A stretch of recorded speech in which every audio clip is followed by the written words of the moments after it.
Bonsoir et bienvenue à vous en direct sur Public Sénat. Voici les titres du 22h ce soir.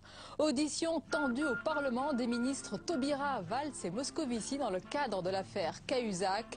La commission d'enquête parlementaire tente de faire la lumière sur d'éventuels dysfonctionnements de l'État.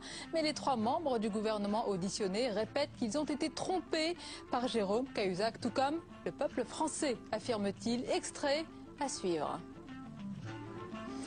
C'est une promesse maintes fois rappelée par le chef de l'État, inverser la courbe du chômage d'ici à la fin de l'année. Cet objectif se heurte à de nouvelles prévisions. Aujourd'hui, celle de l'OCDE, l'organisation internationale, ne prévoit pas d'amélioration pour le chômage en France, mais salue néanmoins les contrats aidés et l'accord sur la sécurisation de l'emploi. On l'aura compris, la France n'a pas de croissance pour le moment, mais elle a le tourisme. Et c'est un secteur qui bat des records. Il y a une véritable appétence des étrangers, mais aussi des Français, pour découvrir, ou redécouvrir plutôt, les territoires de France. Patrimoine, histoire, architecture, rencontres avec l'habitant. Nous parlerons ce soir de tous ces atouts avec nos invités et reportage à suivre sur les traces du généticien Axel Kahn, qui a réalisé son rêve, et c'est peut-être le vôtre, marcher sur les routes de France. Voilà pour le programme de votre 22h. Merci d'être en notre compagnie. Et on commence ce journal par l'information de la soirée relative à l'évasion d'un détenu de la prison de Séquedin dans le Nord, 3 mois après l'évasion de Redouane Faïd qui avait finalement été arrêté. Le prisonnier qui a pris la fuite cet après-midi s'est en fait échappé alors qu'il revenait dans l'enceinte de la prison après avoir été entendu dans un commissariat sur une affaire. Police et gendarmerie ont mutualisé leurs moyens ce soir, dont un hélicoptère pour retrouver le fugitif. Dans l'actualité, Manuel Valls, Christiane Taubira et Pierre Moscovici ont fait face au feu roulant des questions de la commission d'enquête parlementaire sur l'affaire Cahuzac. Cette commission veut faire la lumière sur les éventuels dysfonctionnements de l'État suite aux révélations sur le compte en Suisse de l'ancien ministre du Budget. Et les trois poids lourds du gouvernement auditionnés dans une ambiance, vous allez le voir, parfois tendue, ont répété qu'ils ont agi en fonction des faits et non des rumeurs. On voit tout cela avec Mathilde Bélanger. Son audition était la plus attendue de la journée. Pendant près de 2h30, Pierre Moscovici s'est expliqué sur son attitude au cours de l'affaire Cahuzac. Que savait-il de l'existence du compte suisse de l'ancien ministre du Budget? Jérôme Cahuzac a-t-il été protégé par Bercy? Sur toutes ces questions, le ministre de l'économie n'a rien cédé. Personne n'a trouvé le moindre embryon de preuve ou même d'indice que je savais quoi que ce soit de ce compte non déclaré en Suisse avant les aveux de Jérôme Cahuzac, et pour cause. J'ai découvert le 2 avril, comme vous tous, de sa bouche même, lorsqu'il a rompu avec son mensonge, que c'était le cas. Pierre Moscovici a dû aussi s'expliquer sur la manière dont Jérôme Cahuzac a lui-même participé aux mesures prises à la suite du scandale, notamment la demande d'entraide administrative faite à la Suisse. Plus tôt dans la journée, Manuel Valls et Christiane Taubira ont été eux aussi entendus par la commission. Des auditions dans une ambiance tendue. La ministre de la Justice a reproché aux parlementaires de faire un procès à charge du gouvernement. Le contact, que ça vous étonne ou que ça vous déplaise, monsieur le député, je n'en ai pas eu. Je n'ai jamais parlé de cette affaire, ni avec monsieur Valls, ni avec monsieur Moscovici. Je suis en charge de la justice. Ma responsabilité, c'est que la justice fonctionne, et il se trouve qu'elle a bien fonctionné. D'autres témoins seront entendus dans les jours qui viennent par la commission parlementaire. Celle-ci devrait rendre ses conclusions avant la fin du mois d'octobre. Et autre audition, cette fois-ci au Sénat, c'est celle de l'ex-informaticien de la banque HSBC, Hervé Falciani. Cet homme de nationalité franco-italienne est accusé par la Suisse du vol de fichiers bancaires concernant des milliers d'évadés fiscaux, un scandale d'une incroyable ampleur révélé en 2010. Alors en France, l'homme est actuellement protégé par la police car il craint pour sa vie. À l'époque où il fait ses découvertes, Hervé Falciani aurait tenté en vain d'avertir le président de la commission des finances de l'Assemblée de l'époque, Jérôme Cahuzac. Aujourd'hui, Hervé Falciani a été auditionné dans le cadre du projet de loi sur la fraude fiscale. On l'écoute. En tant que lanceur d'alerte, je vais prendre des risques pour constituer déjà les preuves pour une justice et amener une justice à s'intéresser à ce qui se passait dans cette banque. Et ce que j'avais donc expérimenté, ce dont j'avais été témoin pendant des années, c'était que la banque, au lieu de faire évoluer son système vers des systèmes plus performants, plus rigoureux et qui permettaient un meilleur contrôle des opérations bancaires qui se déroulaient en son sein, eh bien chercher à pouvoir se soustraire au mieux à ses responsabilités. Dans l'actualité ce soir, après le parcours chaotique du projet de loi sur la transparence au Sénat, eh bien, sénateurs et députés se sont réunis ce soir pour tenter de se mettre d'accord sur une version commune du texte. La réunion fut courte et le désaccord a été constaté. Le texte repart donc à l'Assemblée nationale et on va en parler tout de suite avec Caroline Deschamps. C'est la chronique Net d'infos.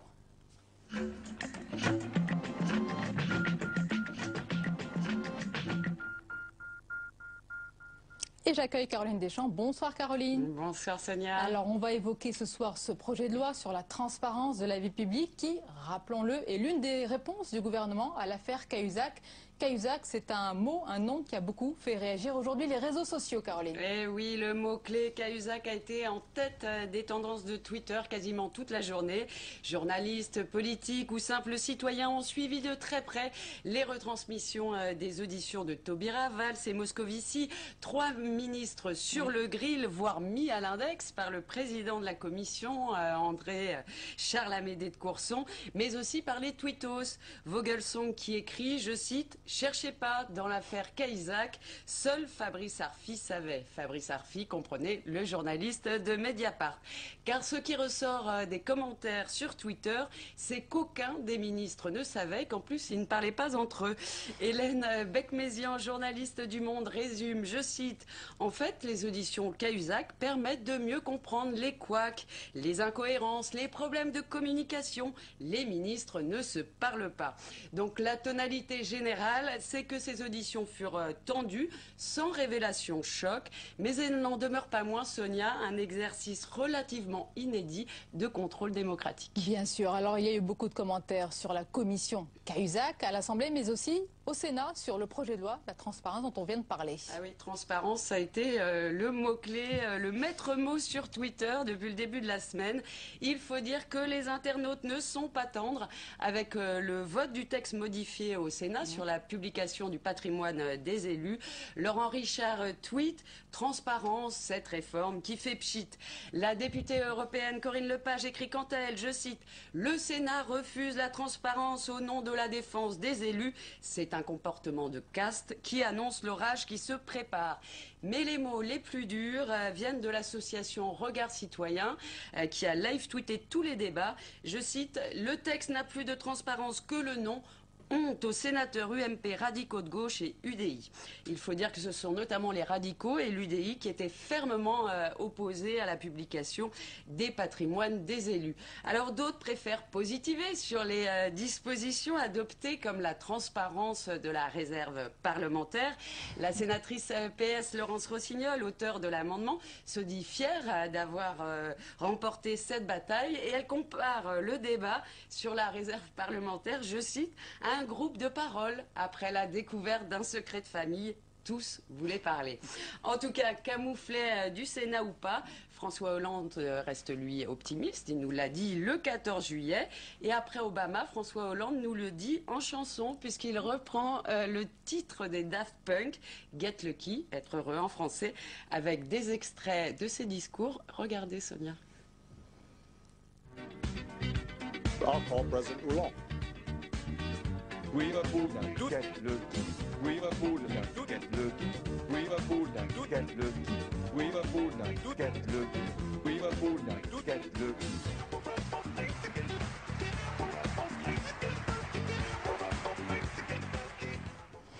Être chanceux, donc je ne sais pas si ça sera votre tube de l'été, Sonia. Oui, j'adore, c'est une belle devise, oui. En tout cas, c'était notre dernière chronique de la saison. De la saison, évidemment, et c'est une bonne nouvelle pour les téléspectateurs. On vous retrouve la saison prochaine avec grand plaisir. Avec grand plaisir Merci aussi, beaucoup, Sonia. Caroline. La suite du 22h. Et dans un instant, nous partons sur les routes de France à la découverte de la richesse des territoires avec de nombreux invités pour le grand débat du mardi soir. Et c'est juste après le tour de l'info qui est préparé par Faustine Saint-Geniès. Regardez.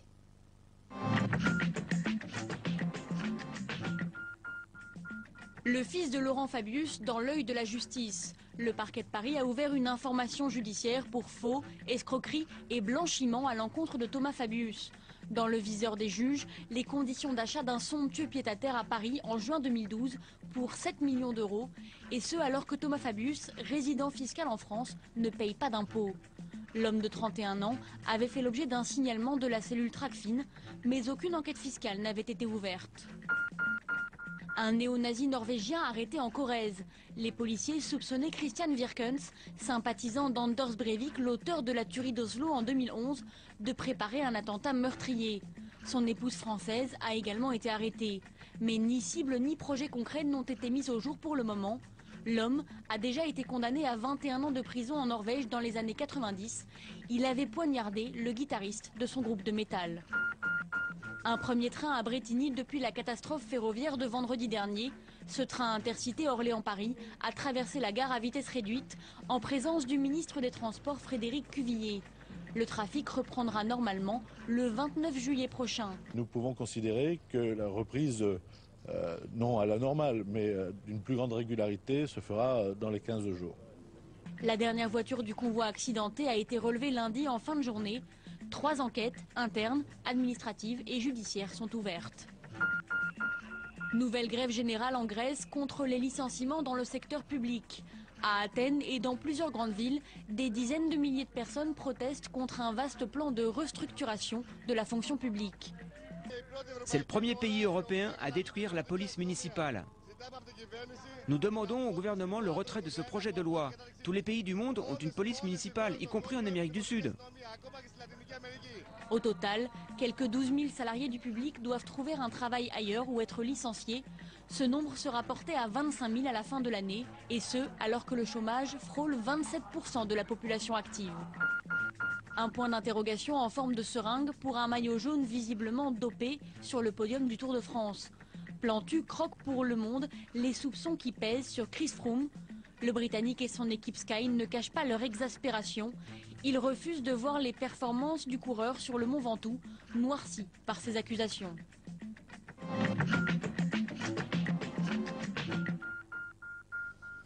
La suite du 22h et nous allons parler ce soir d'un secteur qui se porte bien. Le tourisme en France réalise de nouveaux records. Il y a une véritable appétence des touristes étrangers mais aussi des Français. Pour les paysages et les territoires de l'Hexagone, patrimoine, histoire, architecture, autant d'atouts qui font notre richesse et notre succès. Mais dans ce domaine, comme dans d'autres, il ne faut pas se reposer sur ses lauriers. On en parle avec nos invités ce soir, que je vous présente avec plaisir. Philippe Glohagen, bonsoir. Bonsoir. Et bienvenue. Vous êtes le fondateur et directeur du guide du Rotard, numéro 1 des guides en France, qui a plus de 40 ans. Et rappelons-le, 40 millions de guides qui se sont vendus à travers le monde. Merci d'être avec nous. Jean-Jacques Mirassou, bonsoir. Bonsoir. Et bienvenue, sénateur socialiste de la Haute-Garonne, dans le Midi-Pyrénées. Avec nous également Hervé Novelli, bonsoir. Bonsoir. Et bienvenue, ancien secrétaire d'État en charge du commerce, de l'artisanat, des PME et du tourisme. Vous êtes également maire UMP de Richelieu en Indre-et-Loire. Et on accueille également Jean-Pierre Gilson. Bonsoir et bienvenue. Bonsoir. Vous êtes photographe spécialisé dans la photographie de paysages. Vous êtes l'auteur de très nombreuses et magnifiques photographies. On va d'ailleurs en voir plusieurs tout au long de ce débat. Alors messieurs, d'abord, une question générale sur cette nouvelle saison touristique en France qui a déjà commencé. Hervé Novelli, est-ce qu'on peut dire que dans ce domaine, eh bien, nous sommes et nous restons sacrément compétitifs ? On est la première destination touristique, ça a été confirmé, même si il faut relativiser cela, puisque en termes de dépenses par touriste, on est battu par nos amis espagnols, mais malgré tout, la France, c'est la destination par excellence. Et aujourd'hui, dans ces temps de crise, la clientèle internationale, heureusement qu'on l'a, et elle va encore, je le crois, durant les semaines qui viennent, sauver la saison touristique française, parce que on vient en France et il y a une véritable, vraiment un engouement pour notre pays, pour sa qualité de vivre, pour ses paysages, pour sa culture, son patrimoine, même s'il y a encore beaucoup de choses à faire pour l'attractivité de notre territoire. Jean-Jacques Mirassou, l'attractivité de la France, c'est l'attractivité bien sûr de ses territoires, dont le vôtre, la Haute-Garonne dans le Midi-Pyrénées. Est-ce que les pouvoirs publics, l'État, soutiennent suffisamment le développement touristique de ces territoires ? Nous sommes en période de crise et c'est vrai que c'est de plus en plus difficile, mais néanmoins, comme ça vient d'être dit, la France est le premier pays en termes de destination touristique, et donc ça veut dire que de pour de loin, l'ensemble de ceux qui s'intéressent au tourisme font ce qu'il y a à faire au-delà du reste de l'attractivité de nos territoires. Que du reste, on peut voir jour après jour à travers les étapes du Tour de France. Et là, il y a, je dirais, un panorama éloquent de ce que représente la France en termes d'attrait touristique. Alors, un panorama que décrit Philippe Gohagen. Les routards de France, Philippe, sont chaque année plus riches, plus étoffés et régulièrement, ils sont mis à jour. Cette année encore, est-ce qu'il y a, faites-nous rêver, des découvertes, des rencontres, des lieux rares et singuliers, originaux? D'abord, c'est le propre de l'ensemble des guides du routard en général, mais c'est la France qui est intéressante. Si les chiffres sont formidables, c'est que nous n'avons pas de pétrole, mais nous avons tout simplement le plus beau pays au monde. Le plus beau pays au monde est le plus diversifié. Hein, on a de la mer, on a de la montagne, on a du ski, on peut faire de la spéléo, on a une richesse architecturale, historique absolument fabuleuse. Au niveau du nombre de sites au patrimoine, répertoriés au patrimoine de l'humanité par l'UNESCO, nous arrivons 2e ou 3e, juste après l'Italie. Donc c'est ce patrimoine-là qu'il convient de mettre en valeur. Le routard est un des vecteurs, un des supports pour faire connaître. Ce sont des guides au nombre de 35 sur la France, qui sont... souvent, les gens sont persuadés que le routard vend beaucoup de guides sur l'Inde ou l'Argentine ou Bali. D'accord, mais c'est surtout en France oui. qui se vendent le mieux. Vous les utilisez, messieurs, les guides du routard de France? Non, vous connaissez trop bien. Si bien sûr que si. Jean-Pierre Gilson, vous avez parcouru l'ensemble des départements français. On va voir vos photographies. Ce sont celles d'un promeneur, d'un amoureux des territoires de notre pays? Oui, parce que je suis né en plus au milieu de la nature, parce que je suis né en forêt de Compiègne, donc j'ai quand même l'habitude. Depuis ma tendre enfance, je me promène dans la forêt, c'est ça qui m'a donné ma passion du paysage. Et en 2000, j'ai eu une commande à la fois du Sénat et en collaboration avec mon éditeur, pour faire un travail sur tous les territoires français et les dom-toms. Ah, que vous aviez d'ailleurs exposé sur les grilles du Luxembourg.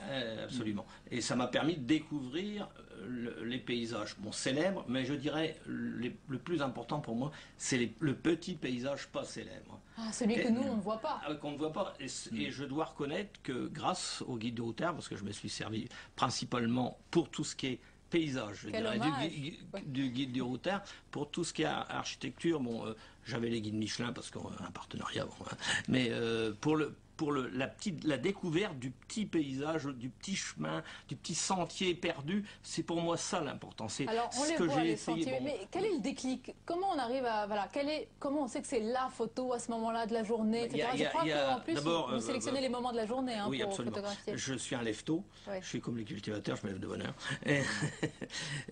Comment dirais-je? Et donc je fais mes photos au lever du jour, à part l'hiver. Parce que bon, on peut faire de la photo toute la journée étant donné que le soleil ne monte pas au zénith. Donc on arrive à faire... Mais l'été, c'est impossible. On travaille. Et quels sont les ingrédients là pour saisir une photo comme ça? C'est quoi? C'est la lumière? Alors moi, je travaille sur deux choses. Sur l'architecture du paysage. Sur les formes. C'est une forme détournée du land art. C'est-à-dire le land art, la personne qui fait du land art installe ses ingrédients pour faire son paysage. Moi, j'essaye de les trouver dans la nature, et de faire une composition en jouant sur la lumière, sur le climat. Et alors, en avez-vous trouvé en Haute-Garonne? Oui, il y en a eu. Ah oui, on l'a pas... oui, vous l'avez reconnu? Vous savez, je suis pas complètement bête. C'est fugace. Vous l'avez vu? Non, mais il y en a d'autres, mais vous savez, un livre de 300 photos sur la France et les dom-toms, vous mettez une photo ou deux par département. Les territoires d'outre-mer. J'ai déjà fait tous les départements. Je suis peut-être, vous savez, un des seuls Français qui connaît tous les départements de France et tous les... Un des seuls peut-être avec vous Avec évidemment.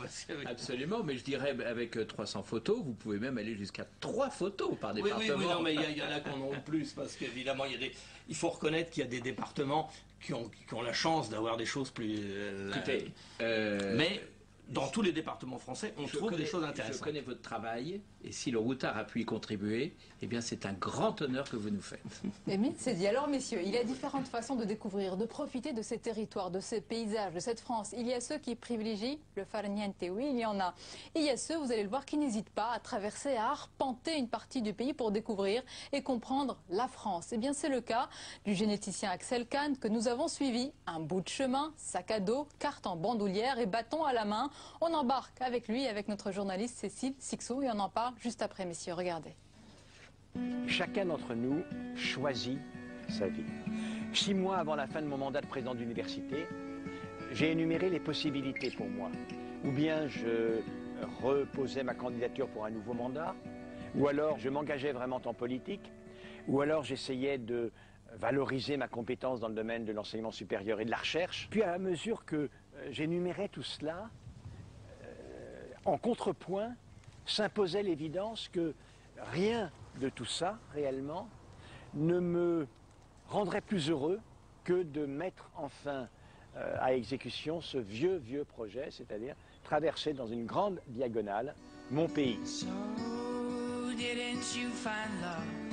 Ah ouais! J'avais une soif de me mettre un peu à l'écart, et ça c'est l'objet de mon périple, pour essayer de supprimer tous les écrans, tous les obstacles, tous les bruitages entre l'appréhension de la beauté et de la beauté la plus accessible à tous, la beauté gratuite de nature et moi-même. Il y a des Français que vous rencontrez, ils sont porteurs d'optimisme, ils vous laissent croire en demain? Dans l'immense majorité, non. Je suis parti des Ardennes où d'un point de vue industriel, il n'y a plus rien. Je suis passé devant une dizaine au moins de sites d'ArcelorMittal qui jadis employaient 500 à 1000 personnes, ils sont 50 à 70. J'ai traversé une France incroyablement sinistrée, incroyablement sinistrée. Nos gouvernants, dans les décennies qui viennent de s'écouler, ont laissé aller, sans réagir, la désindustrialisation du pays de manière absolument coupable. Ce sont des pommes, ce sont des beaux pommiers. L'agriculture française est prospère. Il y a une très belle agriculture française. Depuis le sud des Ardennes jusqu'ici où on est dans un pays de cocagne. C'est extraordinaire quand vous promenez dans la campagne du Tarn-et-Garonne, déjà du Lot, les cultures maraîchères, des belles cultures céréalières, les arbres fruitiers partout. Et ici, le vin et le Moissac, le chasselas de Moissac, c'est vraiment extraordinaire. Échanger et partager. Les deux aspects sont les deux jambes sur lesquelles je marche. Je pourrais marcher sur une seule jambe, mais je n'aurais pas fait 2000 km, vous voyez bien. La marche crée un état de réceptivité qu'aucune autre activité humaine ne crée. C'est vraiment cette disposition du corps, par la marche, qui crée une disposition de l'âme, une disposition de l'esprit, cet état de très grande sensibilité, réceptivité à toutes les sollicitations internes ou externes. Voilà pour le promeneur Axel Kahn sous l'œil de la caméra de notre journaliste Cécile Sixou. Alors messieurs, que vous inspire cette marche, cette longue marche, Hervé Novelli?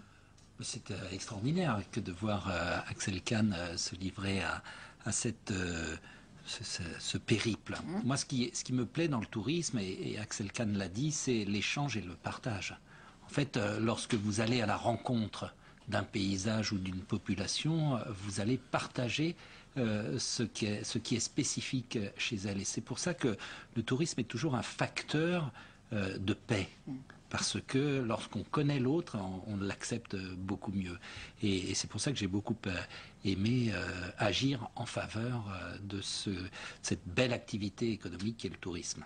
Philippe Glogen, il pourrait vous faire concurrence finalement parce qu'il découvre les paysages. Je crois qu'il tient un blog, il va bientôt écrire un livre. Ça peut être un guide du routard à lui tout seul. Il n'y a pas de concurrence pour faire la promotion d'un beau pays. On a besoin de toutes les forces. Toutes les forces sont bienvenues et il n'y a pas que le routard. Il y a d'autres guides qui sont d'une façon différente, et vous le savez, et qui ont des angles différents par la gastronomie, par la culture. Nous, on essaye de réunir un petit peu tout ça sous une façon parfois un petit peu humoristique, mais très sûre, très précise, avec des équipes extrêmement spécialisées, parce que ça le mérite. Alors moi, Axel Kahn, il me fait penser aux compagnons du Moyen-Âge, aux compagnons qui...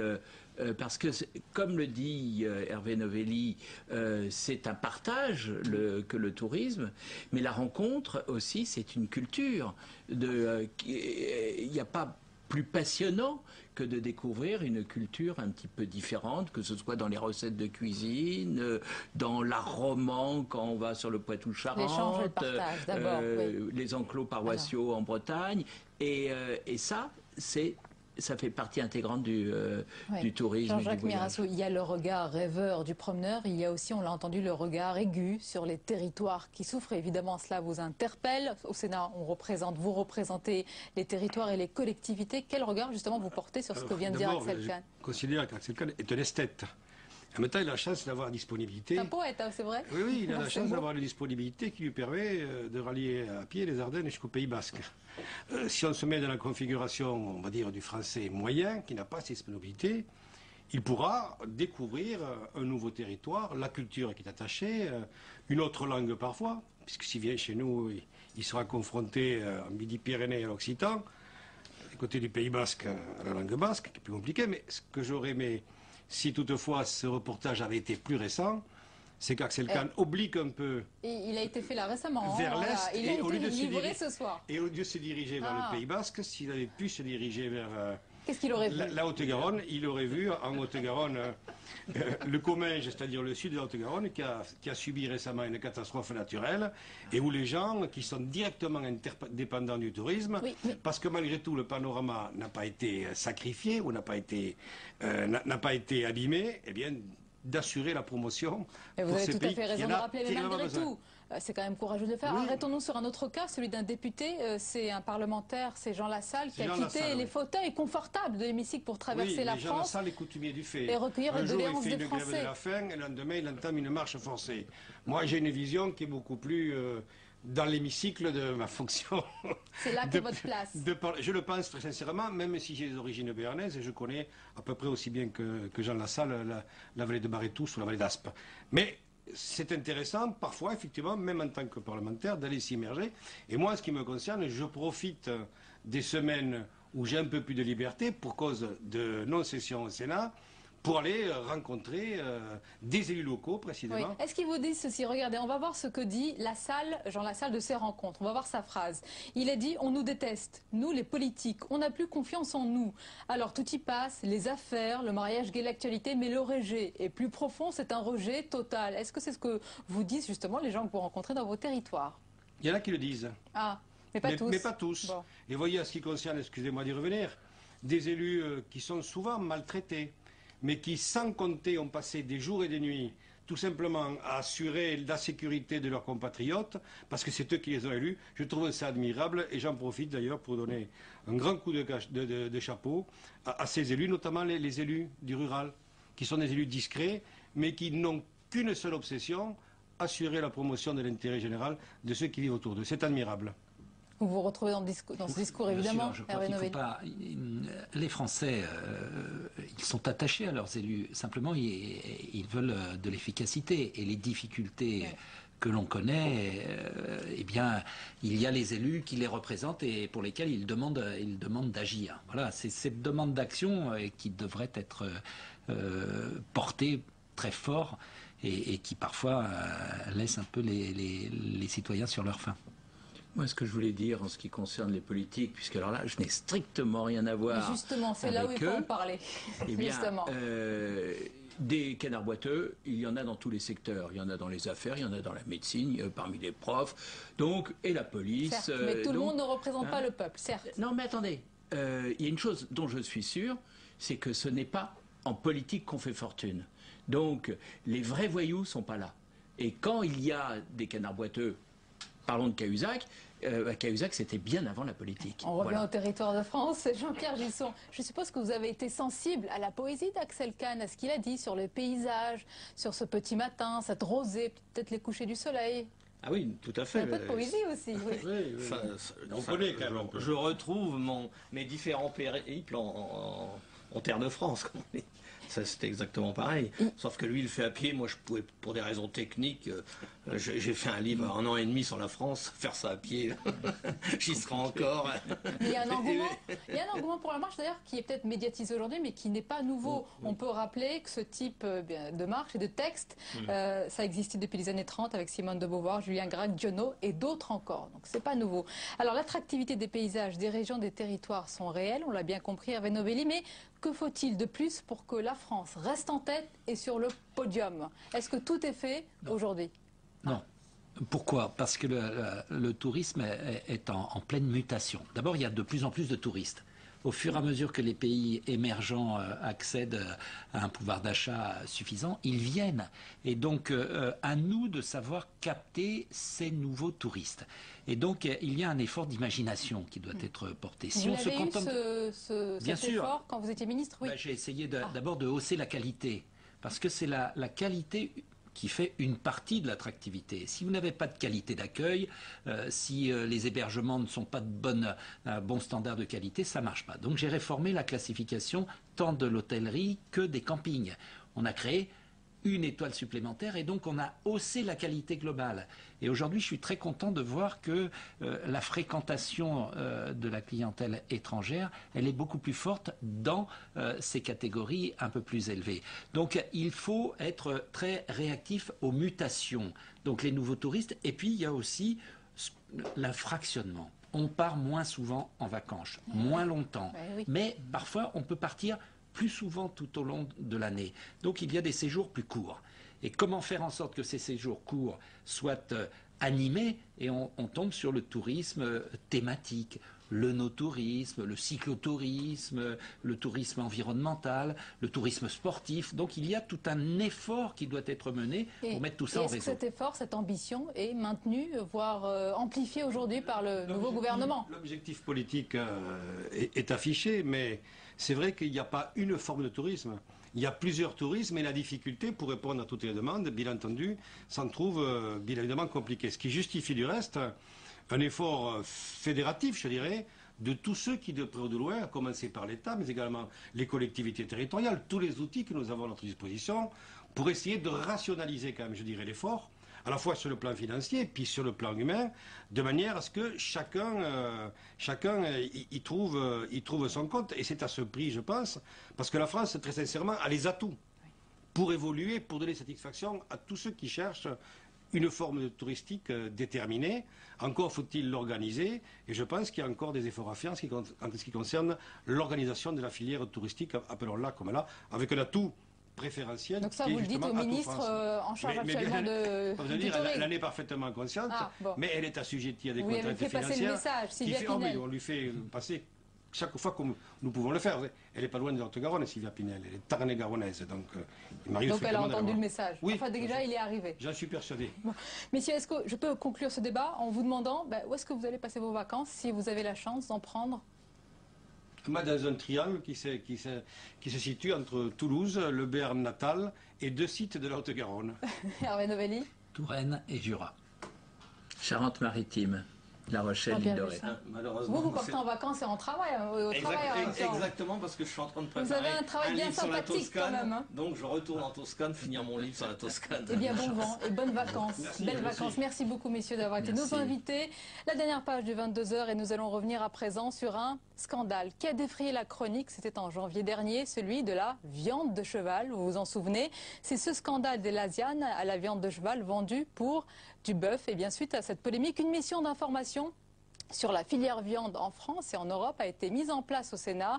Nous vous dévoilons en avant-première ce soir ses conclusions. Mais d'abord, le rappel des faits. Regardez, c'est avec Paul Bouffard. Quand un cheval se prend pour un bœuf, la France bascule dans le Horsegate. En février dernier, la société de transformation Spanghero est accusée de tromperie économique. De la viande de cheval est découverte dans les plats cuisinés de bœuf. Au Sénat, une mission d'information s'organise et dans le collimateur des sénateurs, la traçabilité. Comment mieux informer les consommateurs de l'origine du produit.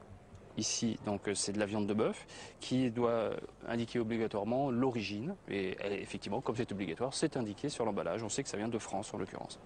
Et puis, dès lors qu'on passe à un produit transformé, là, ici, un carpaccio, au sens de la réglementation, c'est un produit transformé. Et donc, ça n'est pas obligatoire pour ce type de produit d'indiquer l'origine de l'ingrédient, ni même l'origine de la fabrication. On voit juste ici, au niveau de la liste des ingrédients, viande bovine, et c'est tout. Une réglementation très laxiste, pas d'obligation donc.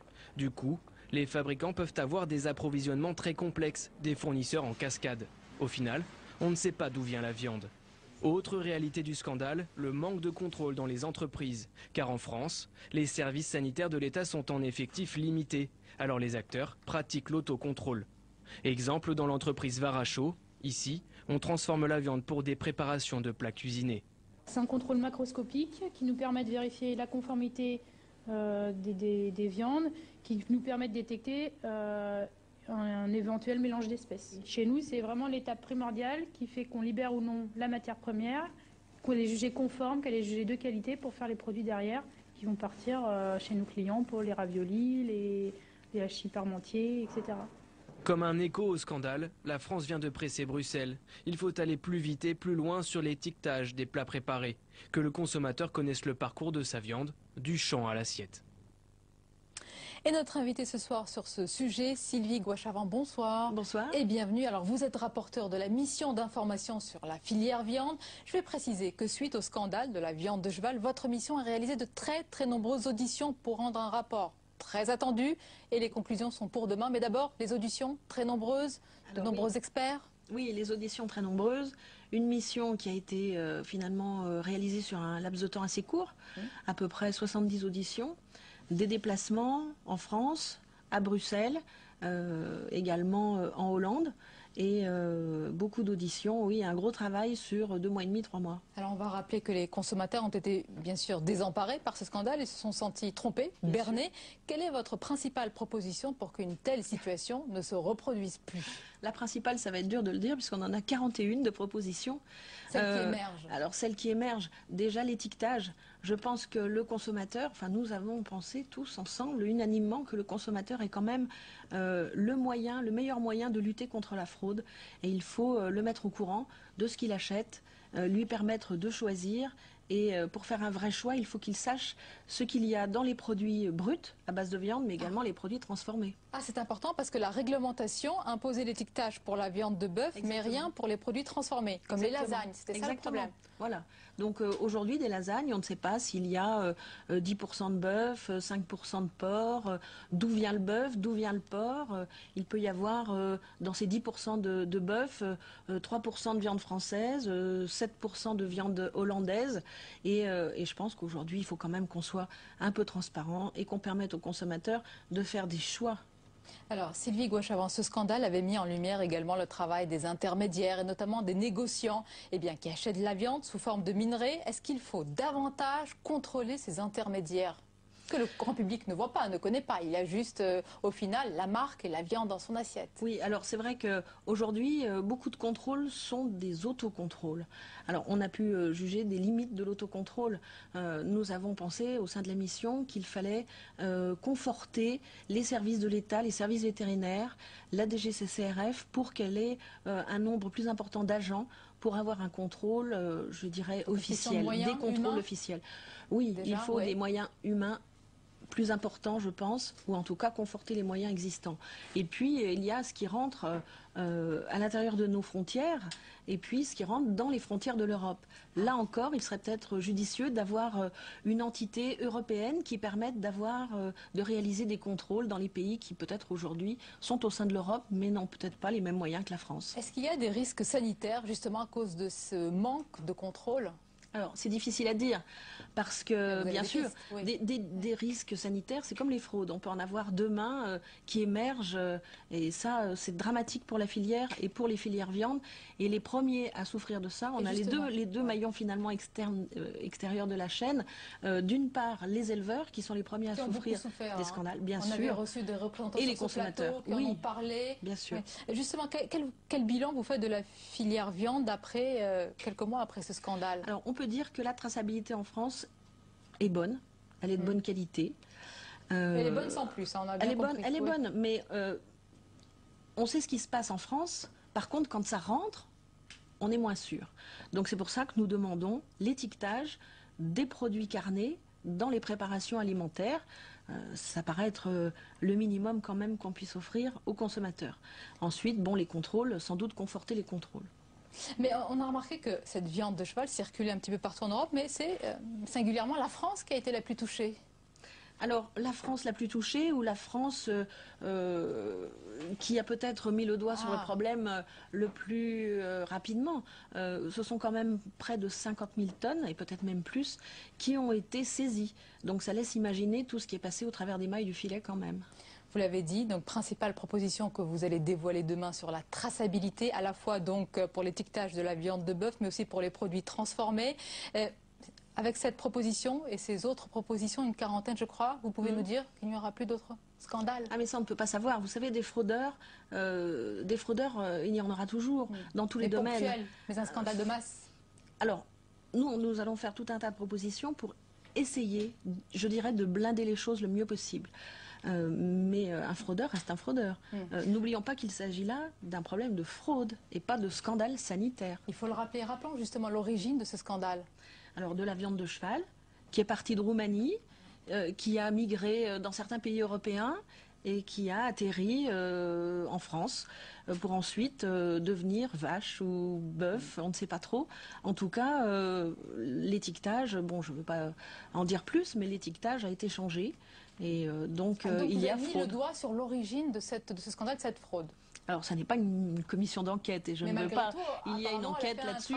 Et inévitablement, on a pu toucher du doigt quelques soucis, mais c'est vrai que. Vous nous dites que c'est une fraude. C'est une fraude ponctuelle. C'est pas un système, c'est pas une chaîne, pour bien comprendre. C'est une fraude. Alors, on n'a pas vraiment touché du doigt où se situe la fraude. Mais il y a eu un changement d'étiquette. Le cheval est parti de Roumanie sous forme de cheval. Il est arrivé en France. C'était devenu du bœuf, en tout cas sur les étiquettes. Donc on peut croire... Mais c'était du minerai, ça c'est important de le préciser. D'ailleurs, les consommateurs ont pris conscience que il y avait du minerai. Aujourd'hui, la viande peut être un minerai. Il y a des traders qui vendent cette viande. Donc nous proposons donc des négociants, des négociants au niveau international. Ces négociants, nous proposons qu'il y ait une charte, qu'ils soient soumis à réglementation et qu'ils ne puissent pas faire exactement ce qu'ils veulent. S'il y a fraude, il y a sanction, bien sûr. Ce serait souhaitable, mais ça c'est de prendre le relais après votre rapport et vos conclusions qui seront donc remis demain. Et vous avez bon espoir que qu'en France ce soit accepté, vos conclusions, mais surtout en Europe. C'est peut-être ça le plus compliqué. Et oui, mais il faut que la France fasse pression. Il faut savoir ce qu'on veut. Quelquefois, la France est capable de faire pression dans certains domaines. Là, il y a une vraie attente des consommateurs. Parce que nous avons, au travers de ce rapport, soulevé également des problèmes sociétaux. La consommation de viande évolue. Il y a beaucoup plus... En 50 ans, les Français se sont mis à consommer 2 fois plus de viande. Il y a une cinquantaine d'années, on ne mangeait pas de la viande à tous les repas. Aujourd'hui, les gens mangent de la viande, veulent consommer de la viande. Il y a des besoins énormes. C'est un problème de protection, d'où un problème d'alimentation. D'autant plus important. Alors, il est prouvé que la viande n'est pas mauvaise à la santé, mais malgré tout, peut-être faut-il privilégier la qualité plutôt que la quantité. Donc dans le rapport, nous ne voulons pas qu'il n'y ait qu'un seul modèle d'exploitation agricole. Nous souhaitons qu'il y ait à la fois un modèle industriel qui répond à des besoins et également privilégier des modèles, je dirais, de filières courtes, plus qualitatifs, plus de niches peut-être, mais que le français est là plus encore... sûr peut-être pour le consommateur en tous les cas. Où il y a plus de maîtrise et de contrôle. En tous les cas, on attend votre rapport. Donnons-lui le choix. Donnons-lui le choix et donnons-lui le choix réel de la traçabilité. Lui-même peut choisir. Il doit savoir, quand il achète de la viande ou un produit carné à base de viande, d'où vient l'animal. de quel type d'animal, bien sûr, il s'agit. S'il s'agit d'une traçabilité d'un animal élevé à l'herbe ou élevé dans un hangar, c'est différent. Il faut lui donner aussi les moyens de savoir comment cet animal a été abattu. Là aussi, nous avons soulevé des questions. Cela dans votre rapport qui sera donc rendu public demain. Merci Sylvie Gouache-Avant de nous avoir révélé tout cela sur la traçabilité, le modèle et la fraude. On l'a retenu, on arrive à la fin de ce journal. Merci de votre fidélité. Douce et belle soirée. À demain avec plaisir.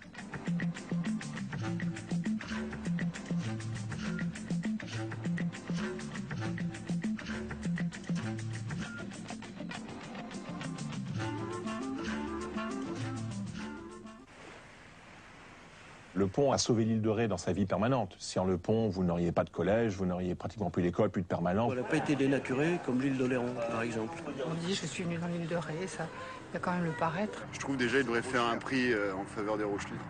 Quand vous avez du pognon, vous pouvez venir dans l'île, mais vous venez. Si vous n'avez pas de pognon, vous venez pas, puis c'est tout. Le double pour les Parisiens.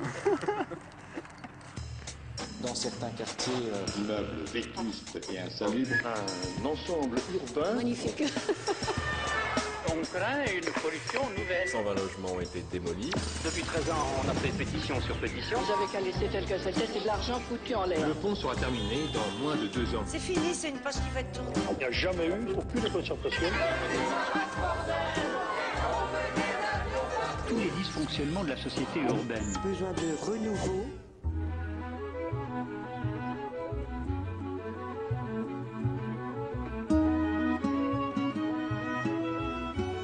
Mais qu'est-ce qu'ils ont tous avec l'île de Ré?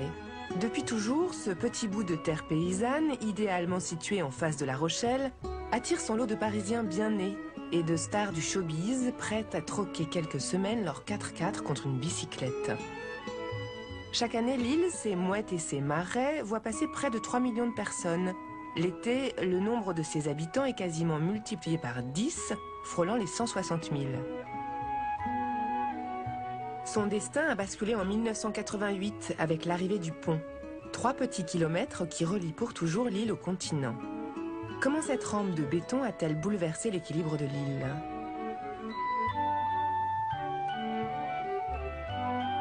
L'île de Ré n'a pas de pont, mais certains de ses habitants souhaiteraient bien en avoir un. Pour se rendre à Ré, il faut prendre le bac. En temps normal, la traversée dure presque 20 minutes. C'est à ce rythme que l'été, les bacs se succèdent et se croisent. Ils arrivent à transporter l'été sur l'île environ 500 voitures à l'heure. Le pont, on en a vraiment besoin parce que quand on passe tous les jours, vous savez, attendre le bac, puis reprendre le soir, le matin, le soir, c'est franchement on en a marre. Moi je l'ai passé pendant 1 an. J'ai mon père qui passe sans arrêt tous les jours, et ben lui aussi en a marre. Hein. Si on veut aller au théâtre, on ne peut pas y aller. Si on veut aller n'importe où, il faut être rentré à 8 h et puis c'est fini. On n'est donc pas des Français. Dans les années 70, l'île se vide de ses habitants permanents et l'idée d'un pont providentiel fait son chemin. Sa voisine, Oléron, a sauté le pas 10 ans plus tôt. Le pont fait envie, mais il fait peur aussi. L'île de Ré, plus petite et déjà très fréquentée l'été, craint d'y laisser son âme et sa tranquillité. J'ai fait le choix d'habiter dans une île et pour moi, aller d'une île au continent et inversement, c'est la voie naturelle, c'est le moyen naturel, c'est le bateau. Voilà. Alors autrefois c'était la voile, après il y a eu les vapeurs, après il y a eu les bacs. Et je pense que le système des bacs aurait pu être amélioré certainement. Le nostalgique. Il y en a qui disaient oui mais si on a un accident pour aller à l'hôpital alors qu'il y avait l'hélico, on aurait pu avoir la vedette des affaires maritimes, enfin il y avait d'autres moyens quoi. Voilà. C'est rare, il faut vraiment une tempête exceptionnelle pour qu'il n'y ait aucun moyen de transport. Il semblait à certains élus certainement que c'était quelque chose d'indispensable. Voilà. Et puis je pense qu'ils ont provoqué ce besoin auprès de certains habitants. Finalement, le Conseil général tranche en 1986. Ce sera un pont, le deuxième plus long de France après Saint-Nazaire. 50 000 mètres cubes de béton assemblés sur place et déversés dans l'Atlantique. Véritable cordon ombilical reliant l'île au continent, il abrite les réseaux d'eau et d'électricité qui nourrissent toute l'île. Sa construction bat tous les records. Le pont sort de mer en seulement 20 mois et ouvre pour l'été 88. L'addition, salée et encaissée par Bouygues, est pour la Charente-Maritime. 163 millions d'euros à rembourser sur 25 ans par la mise en place d'un péage. Ah, les voilà, les touristes tant espérés. À 5 heures de Paris, 30 minutes de La Rochelle, sans quitter leur voiture, ils arrivent en masse. 30 000 véhicules par jour en moyenne l'été. Ils viennent manger des huîtres, faire trempette dans l'eau froide, pédaler et bien sûr visiter le phare des baleines, perché au bout de l'île.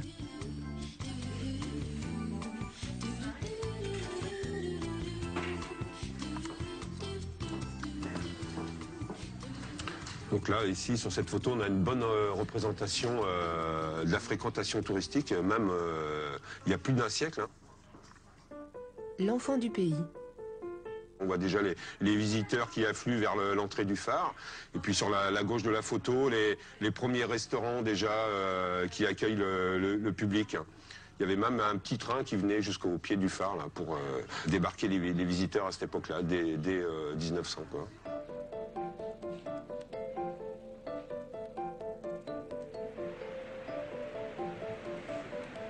Juillet-août, hein, c'est la grande période, la grosse fréquentation. Hein.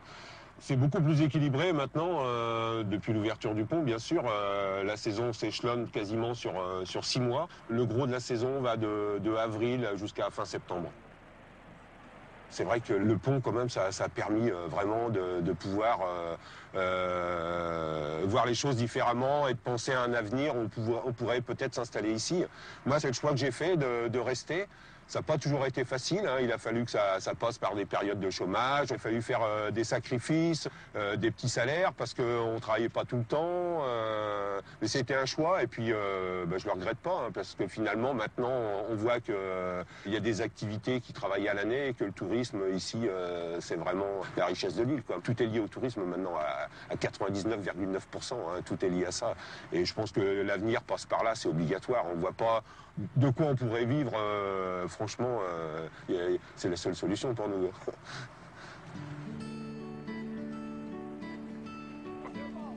99%, peut-être pas. Mais la solution est juteuse, car le touriste rhétais est surtout un grand consommateur de produits locaux. Petit à petit, les activités traditionnelles de l'île ont repris des couleurs.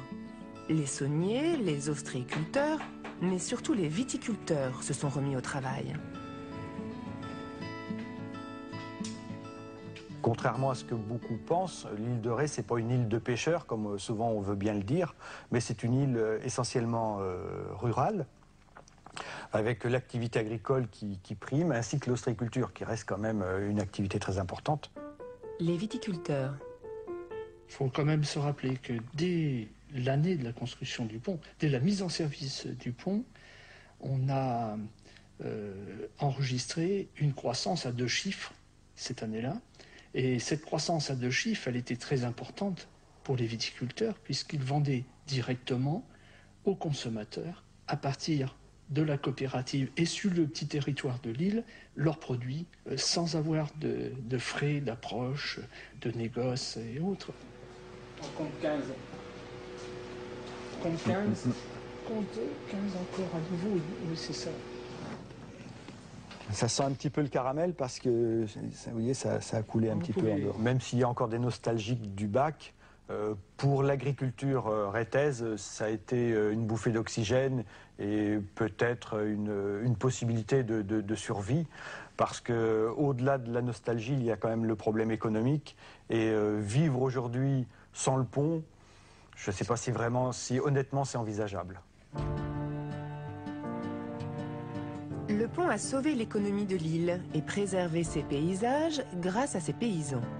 Comment se fait-il alors que 25 ans après, il fasse encore autant parler de lui?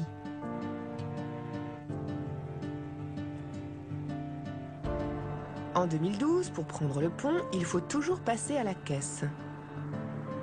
On va rigoler. T'as de la petite monnaie, Jean-Christophe? Hein? Ouais, c'est pas grave ça.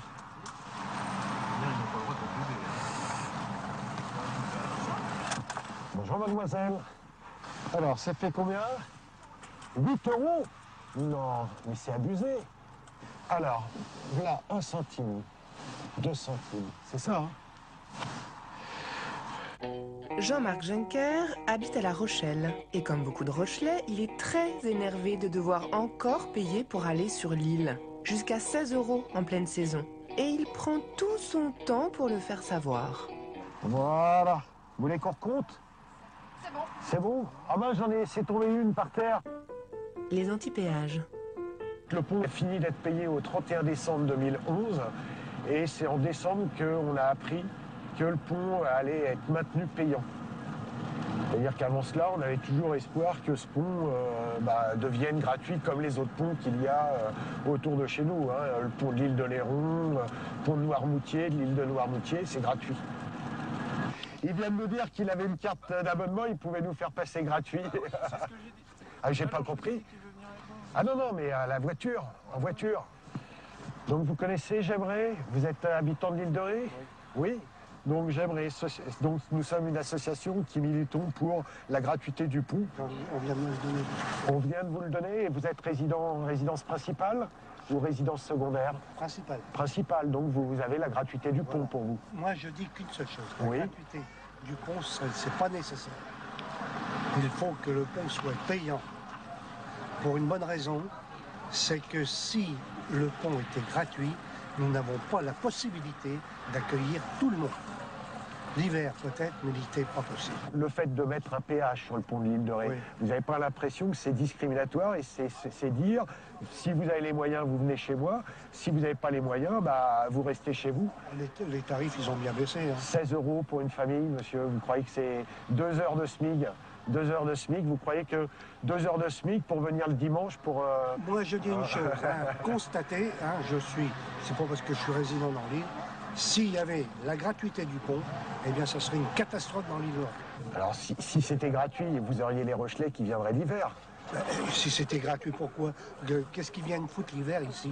Ils viennent à la marée. Vous croyez pas quand il y a les grandes marées qu'ils viennent pas? Se marrer, ils viennent se promener. Ils viennent se promener à la grande marée, mais en ce moment... Sauf que là, comme c'est payant, pas tout le monde peut venir.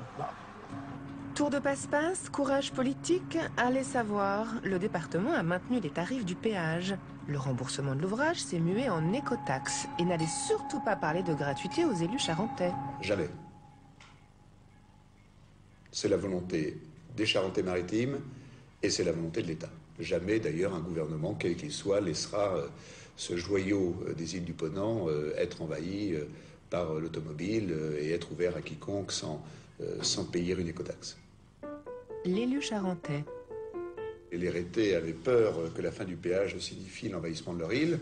Alors, il y a toujours des démagogues qui aimeraient que tout soit gratuit, il y a toujours du populisme échevelé, mais les Rétais, tous les amoureux de l'île, toutes les associations, tous ceux qui s'intéressent à l'île de Ré ont considéré que c'était en effet la solution. Et d'ailleurs, quand j'ai fait voter ça en tant que membre du gouvernement, j'ai été soutenu par tous les parlementaires de la Charente-Maritime, quelle que soit leur sensibilité politique, quelle que soit la zone parfois éloignée de l'île de Ré où ils étaient élus, qui sont venus soutenir cette écotaxe, et donc ça a été voté à l'unanimité par le Parlement. Il faut se battre pour un principe de la République, le droit d'aller et venir pour tous. Et ça, c'est important.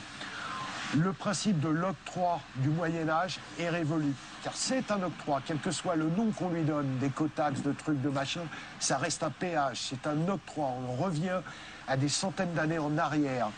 Il faut se battre pour la liberté de tous. Pour faire avaler la note, on a tout repeint en vert. L'automobiliste finance désormais la politique écolo de l'île. Au total, une manne de plus de 3 millions d'euros, auquel elle n'est pas prête à renoncer. Mon souhait, c'est que dans quelques années, l'île de Ré soit la première île en France, et peut-être en Europe et dans le monde, où il n'y ait plus que des transports propres.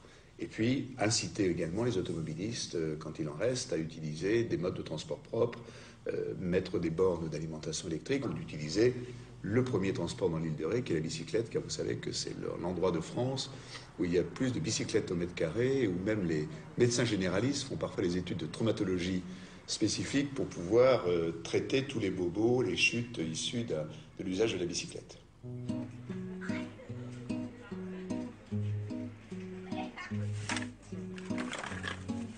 Allez, fixe aussi, messieurs, dames. Donc on vous prépare les coquilles? Oui, s'il vous plaît. Et puis on va prendre une seule, peut-être. Une seule, oui. C'est vrai, moi je suis rétaise, donc j'ai pas envie non plus qu'on soit pas trop envahi, mais pour le commerce ce serait bon. Mais de l'autre côté, pour préserver ce milieu naturel, c'est pas forcément bon non plus, donc on est un peu bloqué.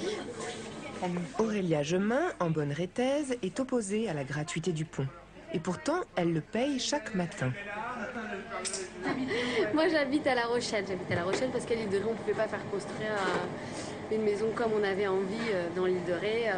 Parce qu'il nous faut un jardin avec un chien, des enfants. Voilà, donc l'île de Ré, c'est pas accessible aux jeunes rétés. Un terrain ici, je crois que ça touche aux alentours de 1 000 € le mètre carré. Un terrain, juste le terrain vide. Et à La Rochelle, c'est on va dire 150 € du mètre carré. Ça dépend où à La Rochelle. Ce qui est énorme. Il s'est construit en 25 ans autant de maisons qu'en 10 siècles. Mais alors, si les Rétais n'habitent plus sur l'île de Ré, qui les a remplacés? L'arrivée du pont, ça a fait arriver des continentaux qui, eux, avaient les moyens de continentaux et avec une facilité de vie qui était la même que sur le continent. Donc les prix ont très fortement augmenté. L'agent immobilier. Dans les belles années,